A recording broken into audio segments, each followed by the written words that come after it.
So let me just start off by obviously thanking you so much. I mean, I don't think that you really need an introduction from anybody. I mean, you are so well known in our group.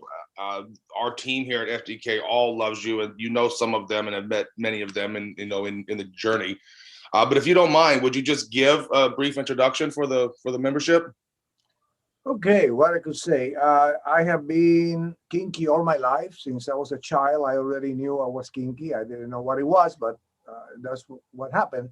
Um, Obviously, coming from Puerto Rico was very difficult in my early years to find out any way to express myself and to learn.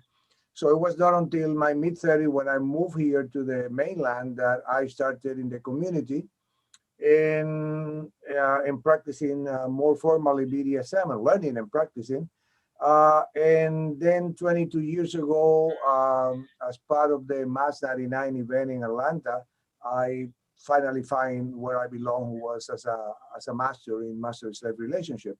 And that's what I have focused in the last 22 years. In that journey, I have been able to found the MTTA, who is an organization nonprofit to advance master-slave relationship, particularly educational opportunities. I already had an academy that I incorporate into MTTA, and in 2004 we started the Master Slave Conference, who has been held over Labor Day weekend since then, except last year and this year because of COVID. Uh, but and then I have teach all over the country and overseas. Right now, my journey in the last few years have taken me to Costa Rica, where I'm going to be now spending half of my year, and I have been involved with the local community, and I have been helping the local community. We already have a mass group over there, so that has been an icing in the cake at my age to be able to go back to my language and a fellow country. I'm from Puerto Rico, and I'm an adopted Costa Rican, or Tico, like they call it there. So that's very briefly is where I come from. But in one word, I would say I have thrived all my life to find who I am and to try to live accordingly. I did wrote a book that unfortunately was in Spanish, and it was not kinky, but it was my whole journey in that quest of finding my own self. And that was that. The book was translated into English, has not been edited yet, so I don't know when and how, because all this COVID has delayed things. But that is what I'm all about. Nice. Well, I have so enjoyed going through your website, going through all your YouTube videos, and I've learned so much. I can see why so many people, I mean, just when you speak, everyone is quiet, they won't listen. How did one of the questions I know came up was, how did you start or come up with really the idea for the Master Slave Conference? How did you get that going? That had to be that had to be so much work. Yeah, to be honest, I never dreamed to do anything like that. I already had the academy, and I felt academy was selling my house. So it was having a group of we started with males, and eventually we get masters, and I was happy with that. But when I went to Mass 99, the event that literally changed my life and where myself as Master Taino was born. It was 22 years ago, last month in March. Um, I met two people that has influenced my life. One was Guy Baldwin, who was the one who put together the educational aspect of that event. And the reason that drove me there was that few months later, when I had one of those moments in life, I was practicing BDSM. My God, I was a manager of the Sigma Dungeon here in DC. I was playing like crazy, and one day I came up with, my God, there had to be something more than just playing. And then the book of Ties That Bind from Guy Baldwin got in my hands, and there were two chapters there for Master Slave. At that time in the 90s, there was nothing on Master Slave relationship. Pretty much all the books were BDSM. So that was the first step for me. Oh my God, I think this is it. And one thing get me to the other one, and I ended up in Atlanta. and I met Mr. Baldwin at the time, although he was in a slave mode at the time. So that was uh, the first person I met, and also I met Master Steve Sampson. Uh, I never went to him. I went to a couple of his panels, but he was the one who came to me because he heard me talking, and I don't know. I always say he figured out that I got what it takes or something like that, and we become friends. And I follow him. He became my mentor unofficial in the sense that I knew the man was a wise man, and so those two people were the one who really make MSC happen because with the educational aspect of Mass 99, Guy Baldwin taught me you could do an event just on relationship, and there are people who need that. The BDSM that is taught everywhere, Yep. and that event, that kind of event, was to make a difference in my life. So the idea of the type of event was Guy Baldwin, and then Master Steve was a guy that was recognized that he will do something. He first do things, and then ask his friends to follow. So when the international contest, Master Slave contest, moved to Dallas in 2003, Master Chief realized it was difficult for an international event to wait for contestants to come. So the best way to provide contestants was by feeders. So he created a Southwest Leather Conference with a contest there that the winner will go to international in South Plains. And he began to ask people around the country to do the same. And he asked me. And to be honest, I have said this many times, um, producing a contest was not my thing. I didn't have any passion for that. I would not have done it if it was just a feeder. But I was kind of frustrated that after the experience of 99, when the international contest went to South for 3 years and then to South Plain for until now, both events were split with classes of Master Slave and BDSM. They did not follow what happened in 99. So literally I told me, well, if I'm going to do this, I want to repeat uh, Mass 99, that concept, so I could help changing other life the way that event changed my life and many others. So that's the way the Masters Day Conference was born. And it started small with a lot of volunteers, and uh, it was on the job training. I never have put an event.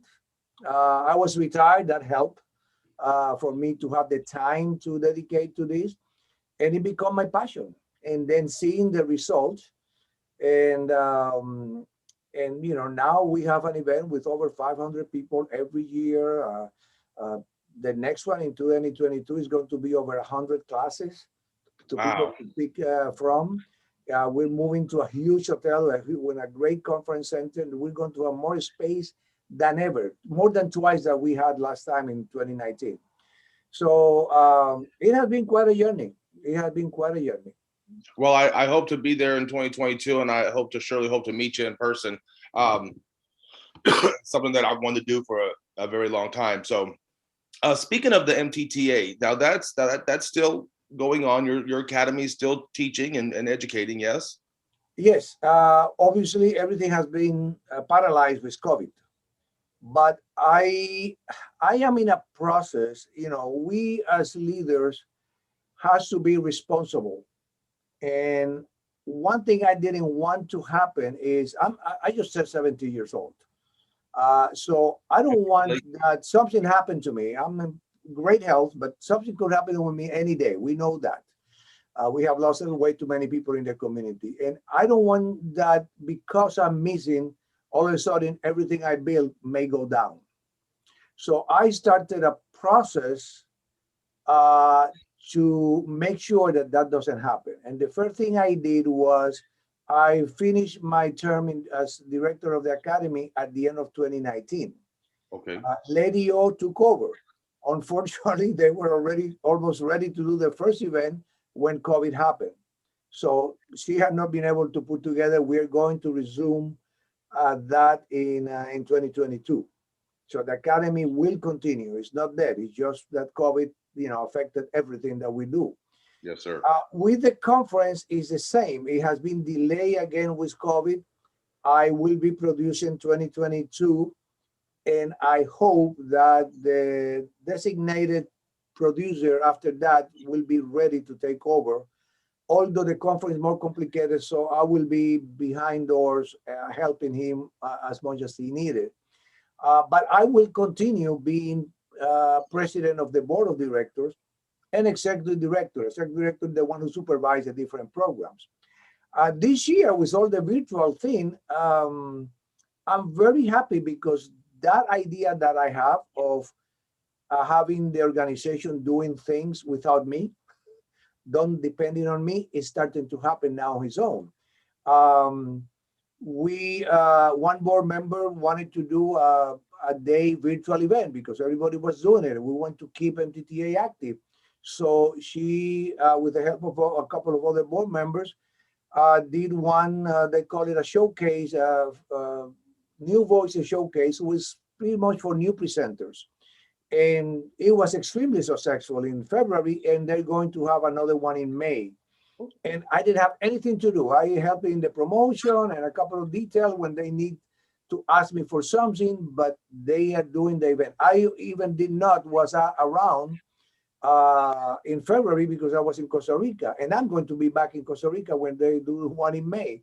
But that one I may be able to watch it. And now is not official yet, but there are something big coming virtually for MSC this year. And there is a whole different team working on that. I don't have anything to do with that, except that they call me and I guide them in certain things, in policies of the organization and that kind of thing. But there's going to be an announcement very, very soon regarding a big virtual event. That's very exciting. I will be keeping my eye out for that, Master Taino. I'll be looking for that very much so. And I'll definitely go and take a look and see if I can't maybe get involved and watch the one in May as well. But, that's a beautiful thing to watch your legacy and protect your legacy. I'm glad you're doing that because, you have all these years of education and you've built all this up. And you're right. You never know what life holds for us. And so I like that you're preparing for that. Yeah, that's when during the pandemic is when I started last summer the YouTube channel, and I was just entertaining myself watching YouTubes here and there, and boop, the idea come out. Say, I can do this.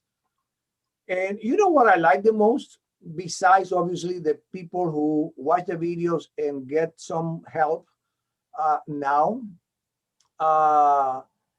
that I may go one day. I will go one day. But my videos will stay forever. So 10, 20, 30 years after my passing, people may still be seeing me and hearing me with some good advice, my experience, sharing whatever I share. So that is kind of exciting. I like that part of it. It is really exciting. I mean, that is, one of, and I'm sure you have a lot of legacies, but for a lot of the community, you're very important to the community. And so it's nice to leave that for them. As you know, in Free the Kink, what we try to create is that place where everyone is welcome. Our belief is that, the BDSM as a whole is an umbrella and we're all part of it. We're all part of the community. In your opinion, as far as, you've been obviously in the lifestyle for a very long time. What are the biggest changes that you've seen take place and where do you think things are going? Oh, that's an interesting question. Changes happen from generation to generation, and obviously now that technology is even changing things further, especially among us in the gay community, in the gay leather community. There is a lot of complaint and bitching about that things are not now the way they were. The bars are closing, the people are dressing differently, etc. And for a while, 20 years ago, I was, especially when the Eagle here in DC began to change, I was a little bit frustrated until I realized that, hey, life is changing. It's not going to be the way it was in the 90s. Forget about that. So we had to accept, and we evolve. At 70, I don't have the same energy that I have at 40. Yes, sir. I used to do a lot of things at that time that I don't do now. And I maintain myself active, but doing the things that I can. For example, Folsom Street Fair. I have been going to Folsom since 1995. In the 90s, I will never go to sleep for the whole week of Folsom because I will go there for a week. I never go to sleep until 5 o'clock. I will go to a small club that I like it, and I will be flogging there all night long. Then I sleep all day until 1 o'clock in the afternoon and get ready for the next night. Now, to be able to spend flogging, doing the fair in the booth of a good friend of mine, I have to go to bed on Saturday at 10 o'clock. And I'm fine with that. It's in order to have energy the next day, I need to rest. I need to have a good rest on Saturday night. And that's the way it is. And people has to learn to change, to evolve, uh, without fear. We change and the community change. And but let me bring something important here. That I have been outspoken with that, and I have talked with several TGN groups about that, and I have a video about that too. There is this kind of fight between the older people and the younger people, and the problem is, I think that a lot of older people are trying to tell the younger, this is what you have to do, and this is how you have to do it, and this is the right way to do it. And when we're young, we're rebels. And no, you don't tell me that shit. Yes, sir. I'm not going to take it. So that is creating some friction. So this is my solution for that. This is what I have been preaching.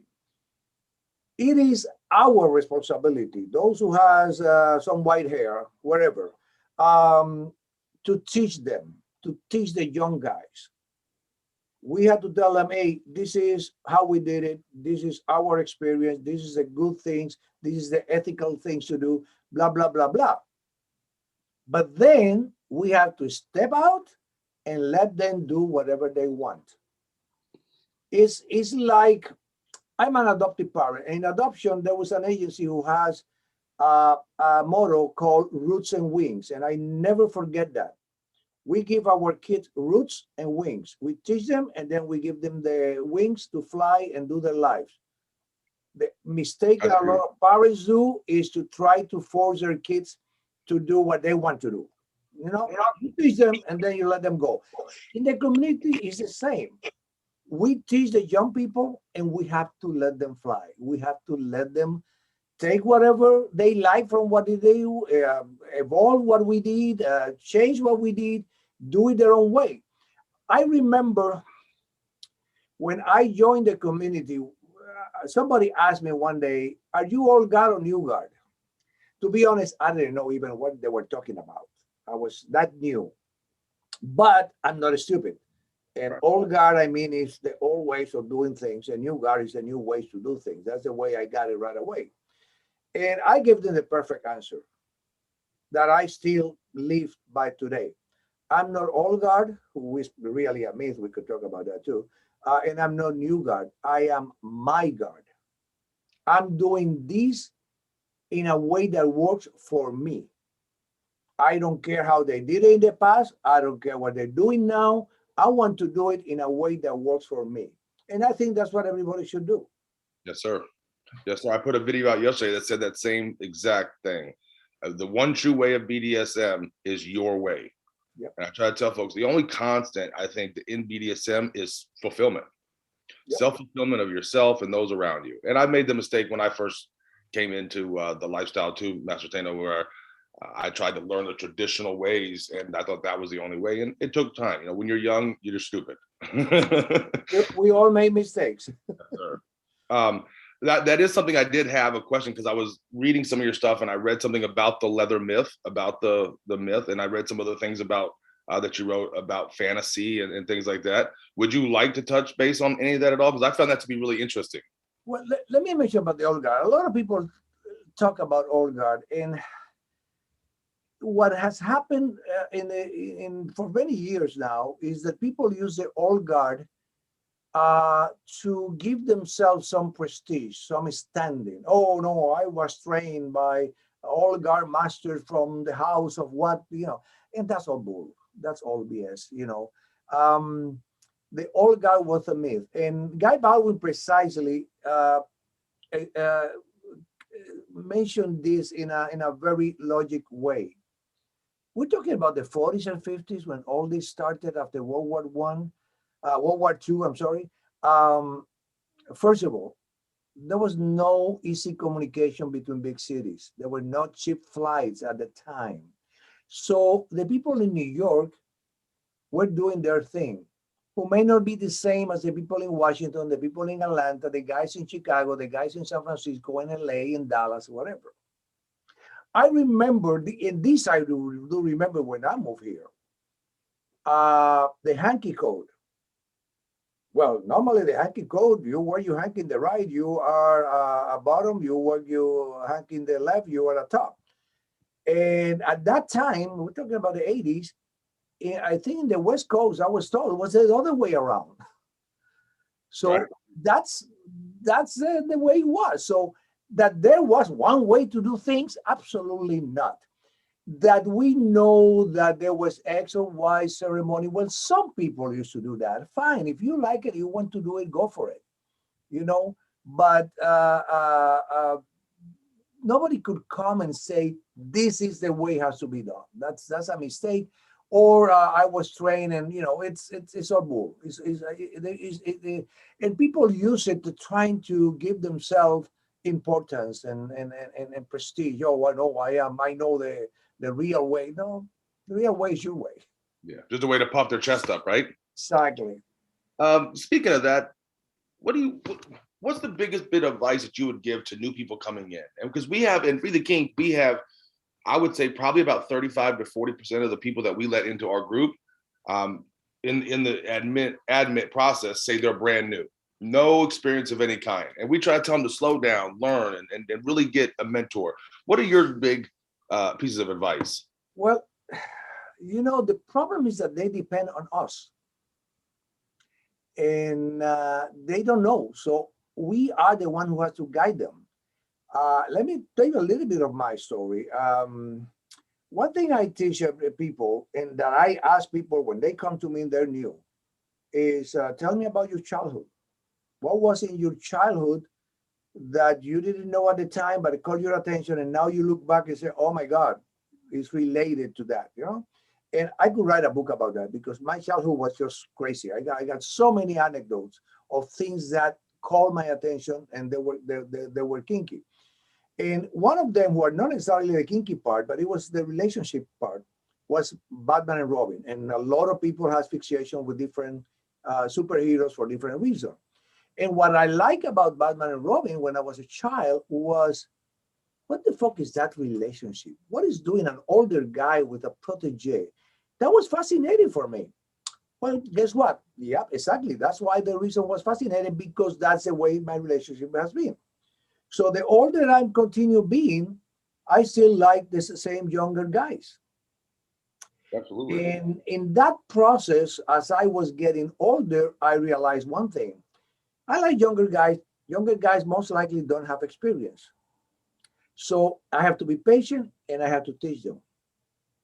So every time I got a younger guy, gay or straight, because I got them all of them, to come to me to explore whatever, before I start doing any kind of play, I sit down with them and talk with them and try to figure out where they're coming from, what interest they have, and then try to explain basic things. I give a little class in depending on the time that we have, but I never have an encounter with a young man that is not half of the time with doing something educational.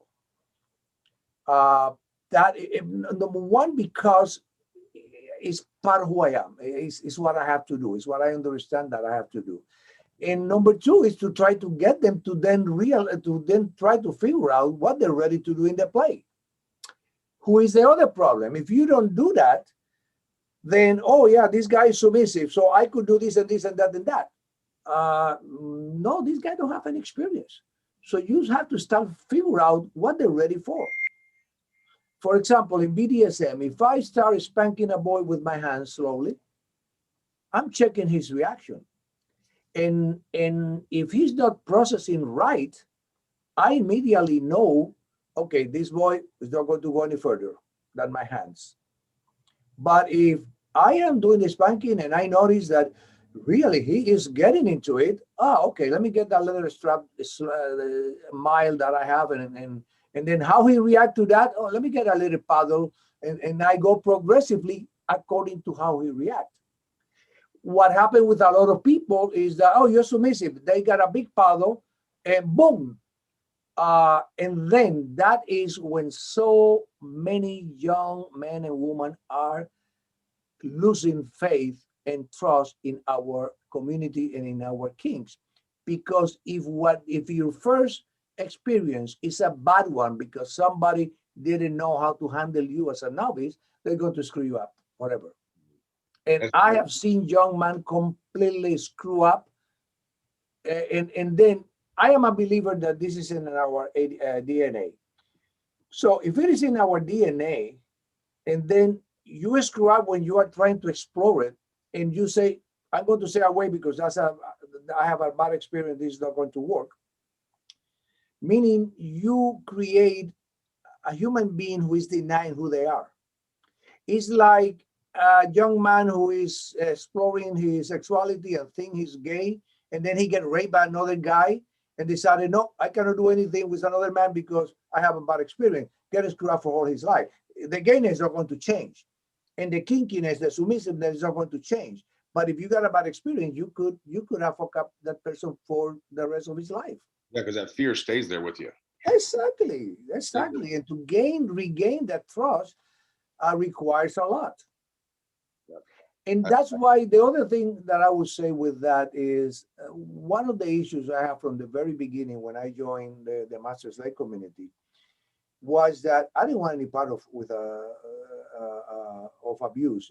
If I figure out that this community was a way to hide any abuse, I don't want any part of it. So that was, and that's why from the very beginning, my philosophy is based on two words: dominant and caring.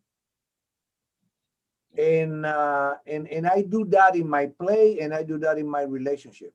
This is not, we are not better than anybody, etc. So we have to be able to express our dominance with our submissives, but definitely we have to care for them. One slave of me several years ago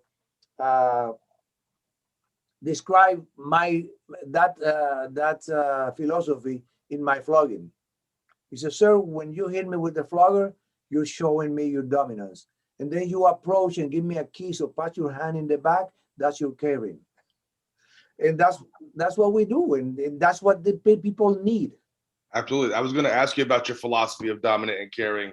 So I'm glad you brought that up because it's exactly right. And no one, I'll meet people and they come in and they say, I gave them 40 great whacks.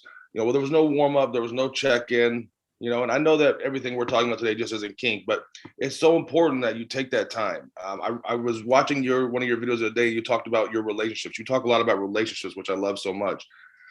How you can't have the master slave without the love. And I'm that same way in a way. I gotta, you gotta care for people. Without that, how are you going to guide them? How are you going to take care of them and make sure they're okay? Yeah, but let me clarify something that people don't understand. Yes, I like every relationship has to involve a degree of love, but it doesn't have to be romantic love. No. I have a slave of 10 years and my relationship with him is not a romantic love. I love him dearly as a master and he loved me as a slave. So And when you have romantic love in your master-slave relationship, you're having two relationships at the same time, and you have to feed both of them. You cannot, even though you are, for example, romantically involved with your slave, you have to make sure that to create some protocols to keep the slave alive.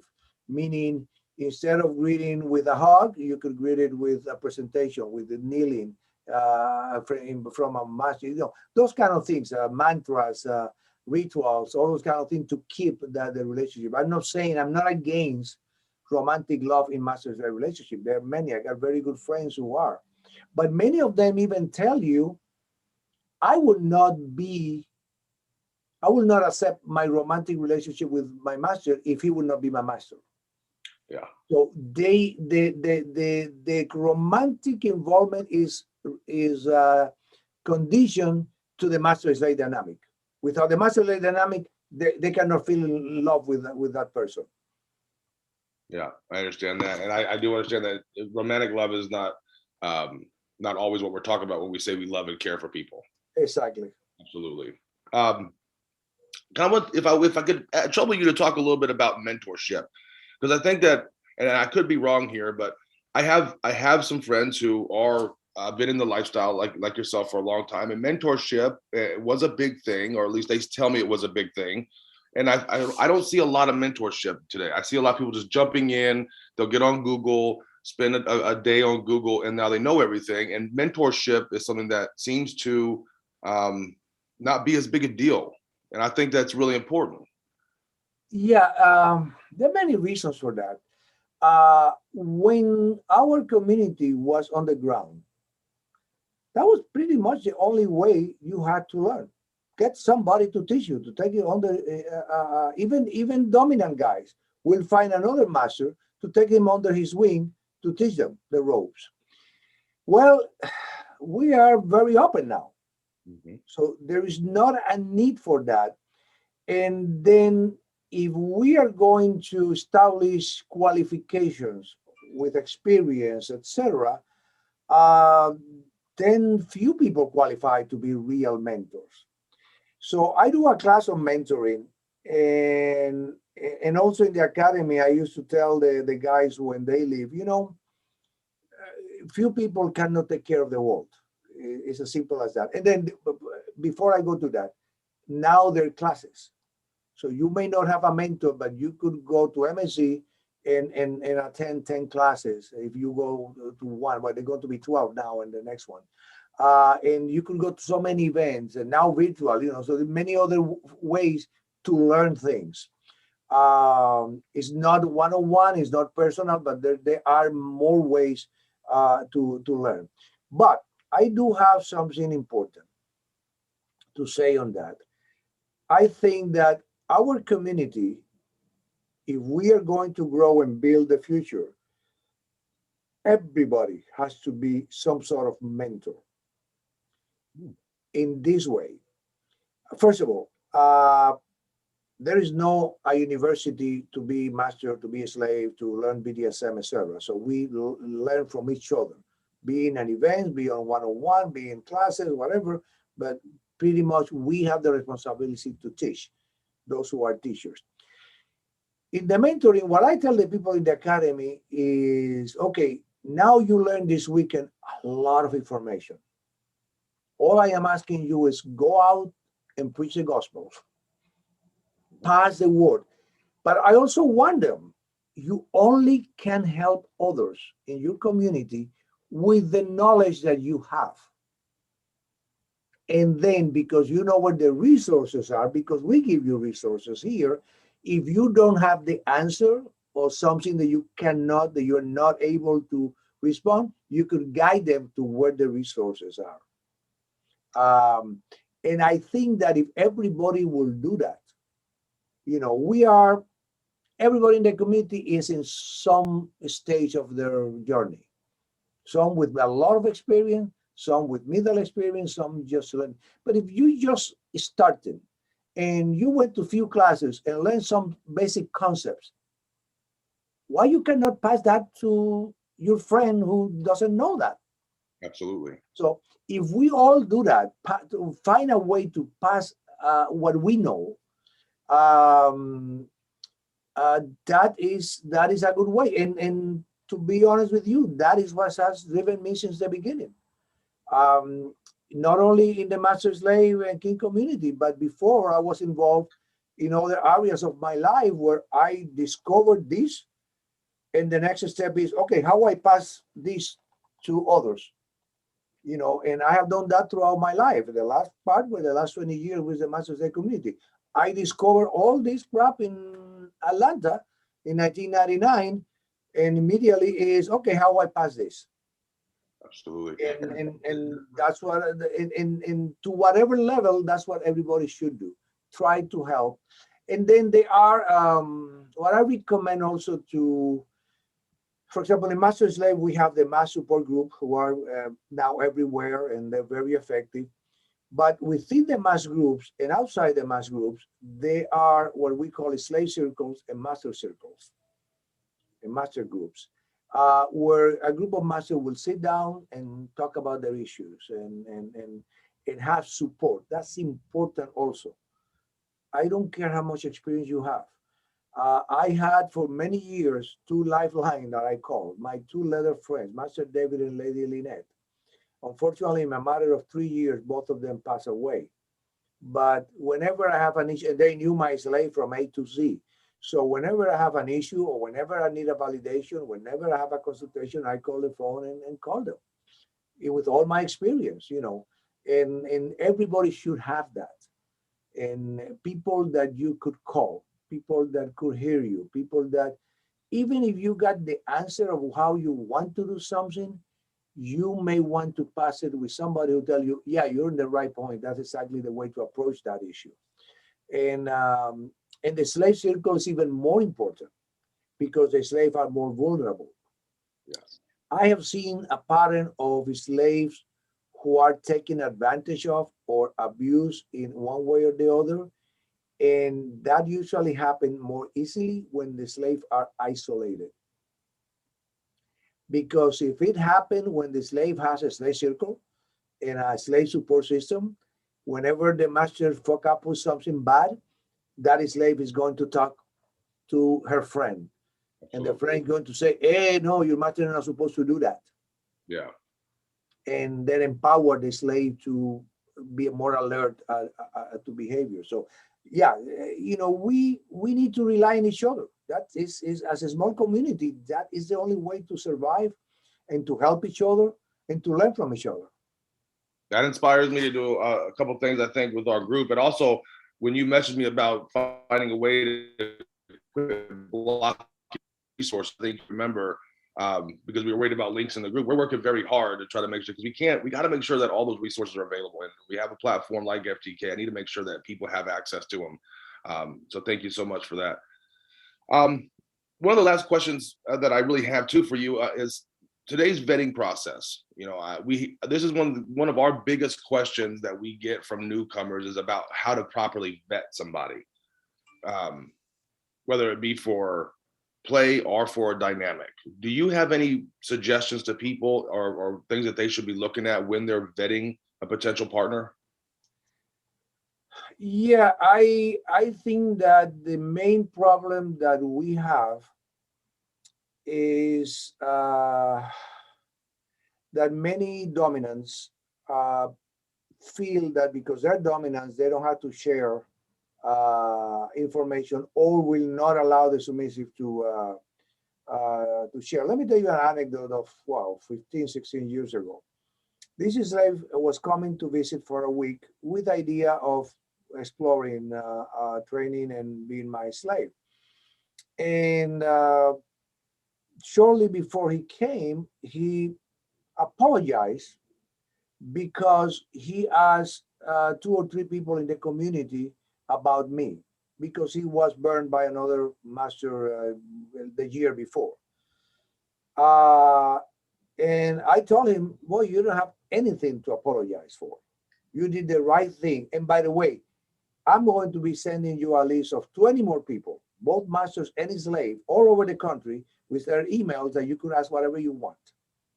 And that is what we need. And let me mention something very important here as well, that is part of this discussion. I got a video about that, and is the baggage. Every human being, master or slave, has a baggage. A baggage is the sum of your life experiences, good, bad, or ugly. We all have that.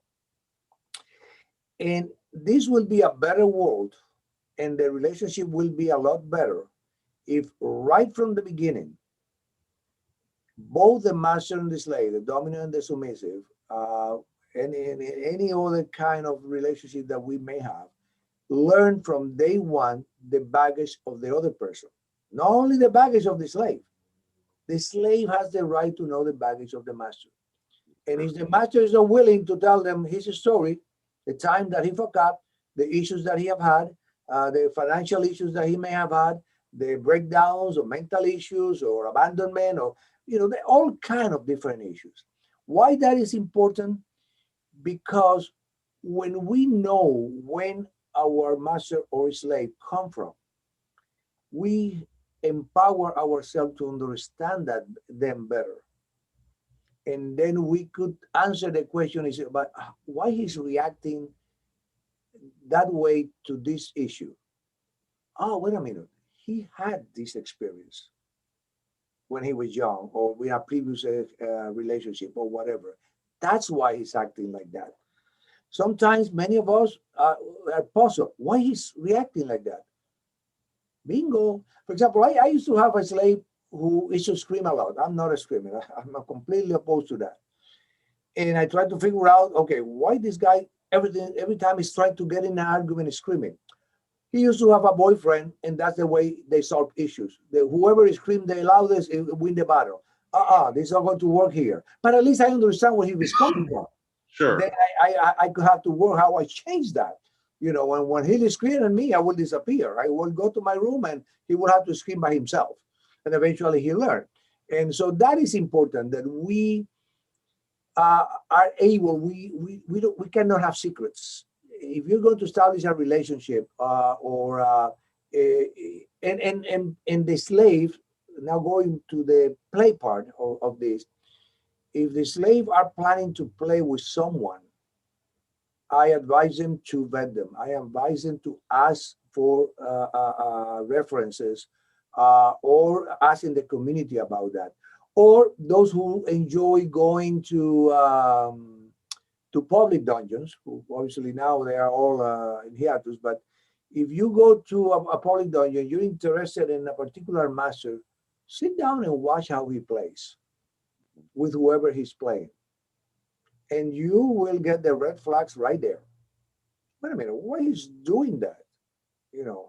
Why he's not doing aftercare? Why she's reacting this and he's not responding? And that's what you want, or that's what you don't want. Absolutely. Master Taino, thank you so much. I really appreciate it. For you to take the time. I know I've kept you for about 45 minutes now, but I am just so grateful. Hold on, I'm so sorry. I'm still trying to figure out how to use the computer. Okay, no, I'm retired, so I'm enjoy doing this. So I don't have a problem. It has been a pleasure. Absolutely. Is there anything that you think that we didn't talk about today that you would like to talk about?